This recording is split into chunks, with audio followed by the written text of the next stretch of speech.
I really love the way the film explores that. Different people in your life saw needs and acted. And that's a miracle in its own way. I think because... All right. So let me get to the story itself. I think the story was well told. I think that the contrast that you have of, you know, the small bones lives in Australia juxtaposed with the life that they inherited, chose, if you will, in the United States is one that is, I think, startling because they showed that contrast. They were doing well.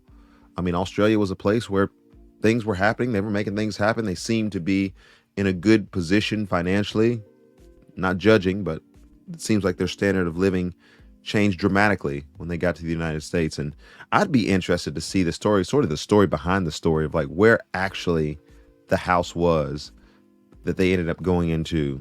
Where is that house in the Nashville area? And then what is that church that they ended up going to?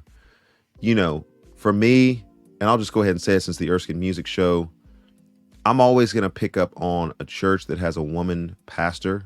And it seemed like their church had a woman pastor. I'm not saying that's neither here nor there. I'm just saying that's unbiblical. And so the fact that maybe that was the true part of the story. So they would start going to a Methodist church or some church that's not necessarily biblically aligned in that area. And so that was where they were at. And so that's the story that they told. And so that's who they cast. But I wonder, in some of the scenes, they had some black folk up in there. I'm wondering if their church was as multicultural as they made their church seem in their church community, or if they felt the press of Hollywood. And it's weird that you have to even analyze things like this.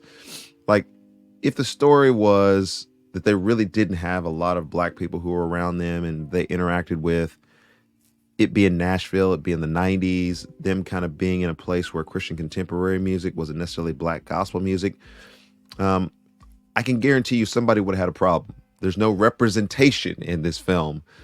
The representation didn't feel forced. I just maybe would, you can come back, King and Country. By the way, I forgot to do this. King and Country, you guys are welcome to come to the show and talk about Unsung Hero. If you guys are not busy on any particular Tuesday, Wednesday, or Thursday, come to the show. We'll talk about this. But I'd be interested to know, was the pastor of the church that you first started attending or that you eventually ended up attending actually a woman, or did you put that in there because you felt like maybe there's some quotas and maybe we want to reach a broader audience? I don't know those kind of things, but I know those are decisions that all need to be made. That notwithstanding, the story that was told was actually a great story. I'm going to get to the inspiration here in just a few moments. So we've done acting, we've done story, quality, check. Inspiration. Mom and Dad posed it to us as an adventure. It was that. And they didn't seem scared, and so we weren't scared. Migrating around the world and taking leaps of faith and taking risks, fighting for each other instead of against each other in these really dire and desperate moments. And hopefully just give one small example of what it looks like to rise above together.